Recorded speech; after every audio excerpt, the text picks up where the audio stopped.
먼저 양도소득세 중과 그리고 이 보유세 강화 등으로 다주택자들이 이 부동산 보유에 대한 부담감을 좀 느끼고 있는 상황입니다. 그런데 이 절세 방안의 하나로 증여를 선택하는 분들이 많이 늘어난다라는 뉴스가 종종 들리거든요. 자, 어떻게 증여를 통해서 좀 절세를 할 수 있을지 그 재테크 방안 좀 공개를 해 주실까요?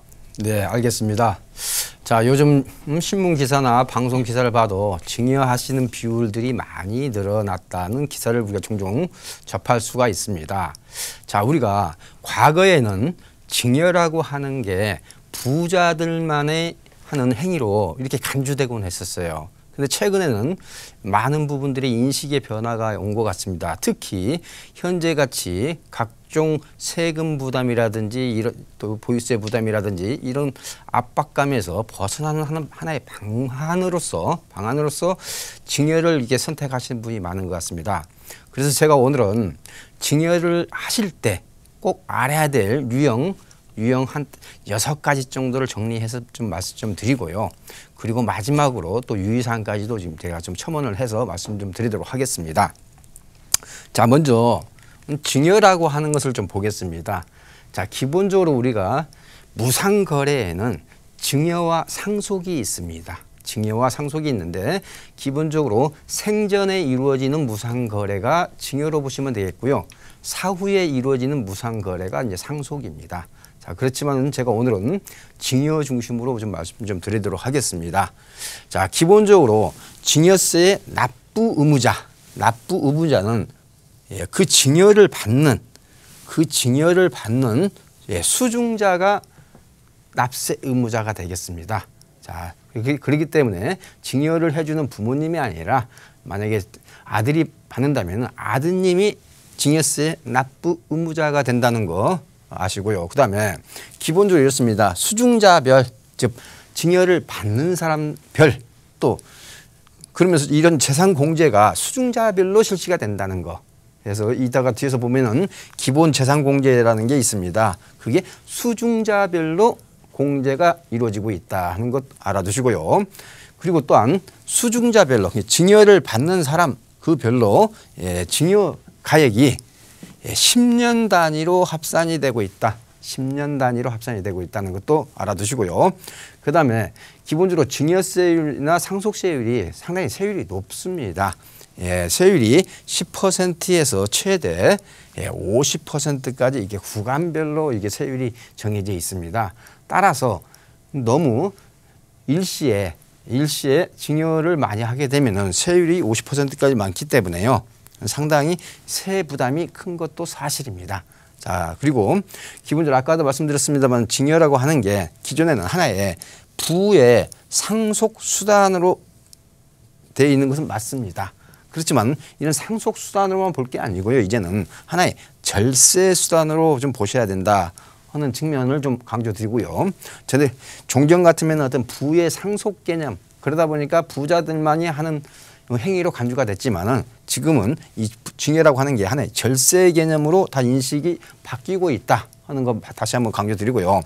그리고 이 증여를 법적인 테두리 내에서 증여를 하더라도 도덕적인 비난에 휩싸일 수가 있습니다. 자, 그렇기 때문에 그런 점을 간과해서는 안 되겠고요.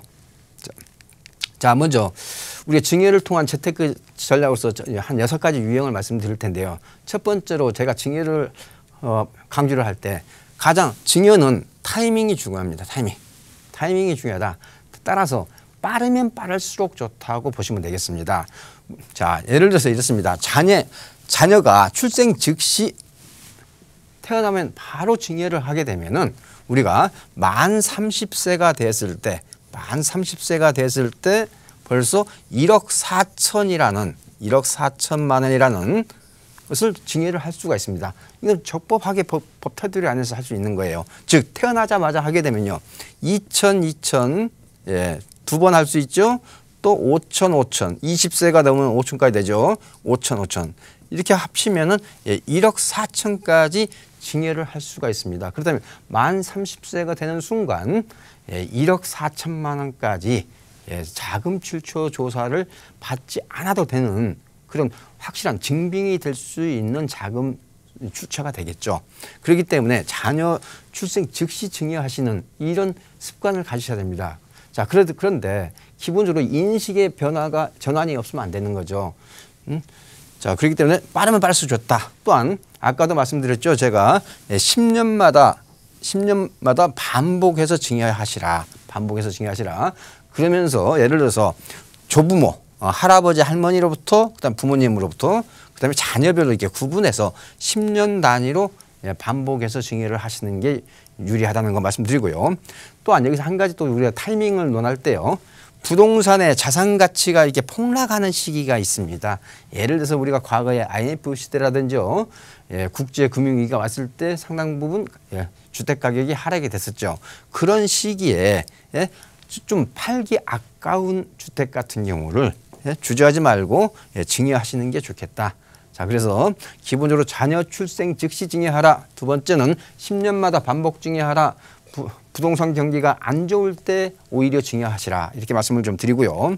자, 두 번째는 증여재산 공제 기준이 있습니다. 공제 기준과 우리가 이 세율을 반드시 확인을 할 필요가 있습니다. 자, 그래서 먼저 증여재산 공제 기준은 이렇습니다. 기본적으로 부부 간에는 6억으로 가장 공제 기준이 높다 하는 거, 이거 잘 활용을 하셔야 되겠고요. 그다음에 부모가 자녀한테 줄 때는 5천만 원이고 미성년자인 경우는 2천만 원까지 재산 공제가 된다는 거.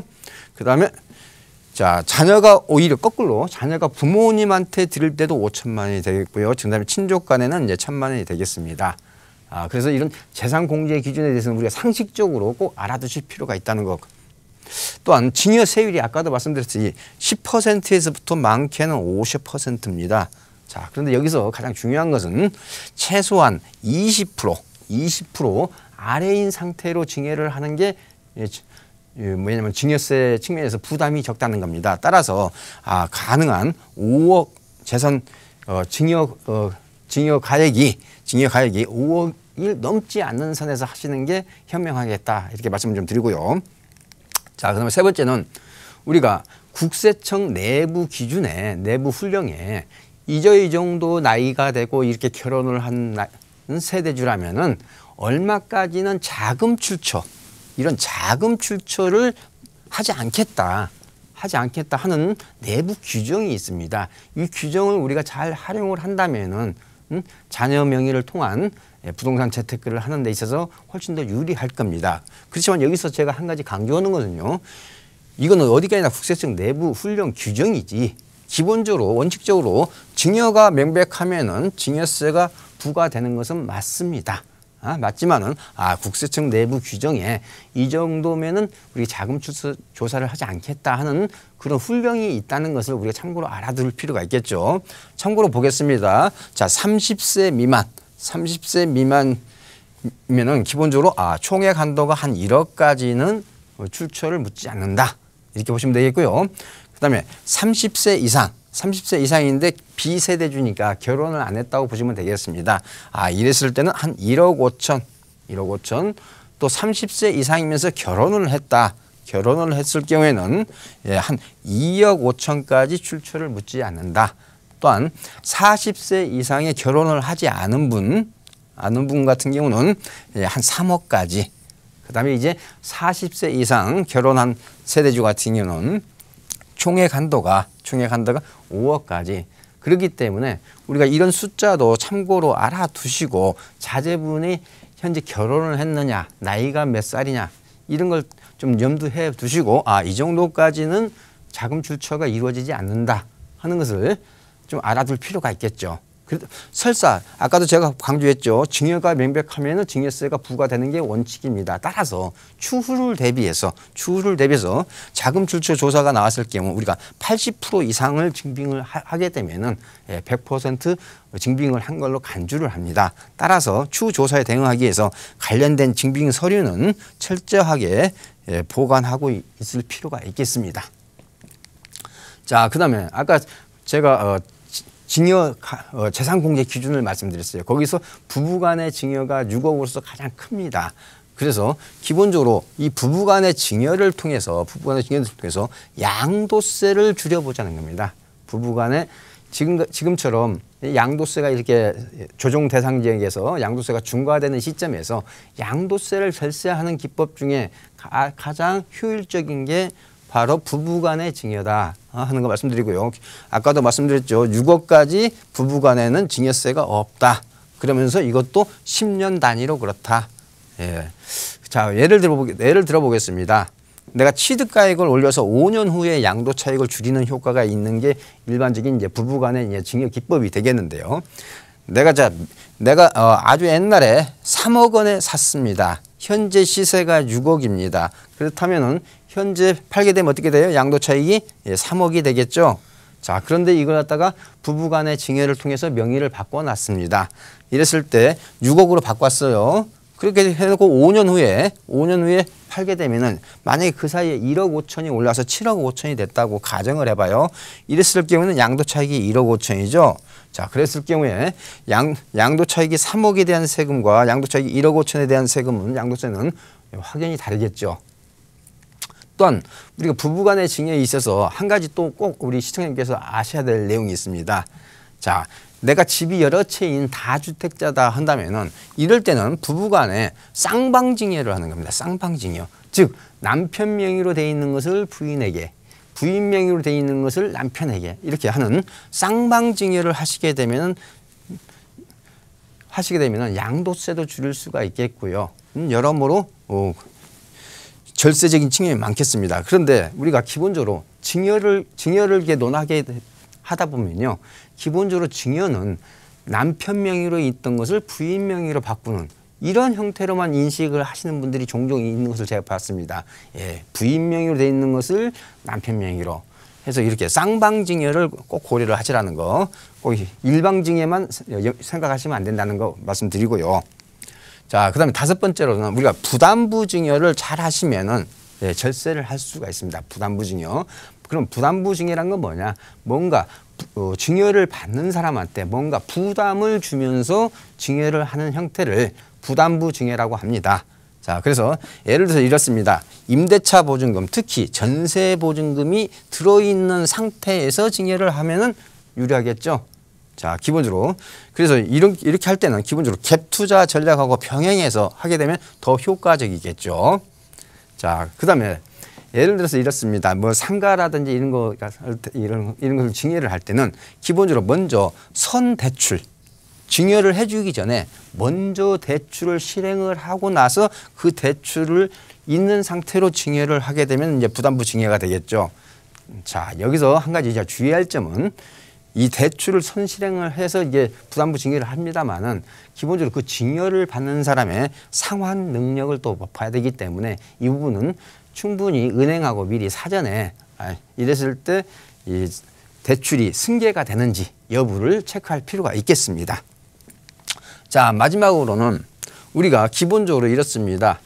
증여라고 하는 것은 시세대로, 즉 거래 사례가 있으면 거래 사례의 그 기본으로 해가지고 시세대로 증여를 신고하시는 게 맞습니다. 그렇지만은 거래 사례나 이런 게 없을 때는 우리가 흔히 말하는 기준시가라든지 공시지가, 기준시가라든지 이런 공시지가 기준으로 증여세 신고가 이루어지는 경우가 있습니다. 자, 그런데 어떤 경우에는 이게 더 훨씬 유리할 수가 있다는 겁니다. 제가 100% 유리하다는 게 아니고요. 유리할 수 하는 그런 케이스가 있다는 걸 꼭 알아두실 필요가 있습니다.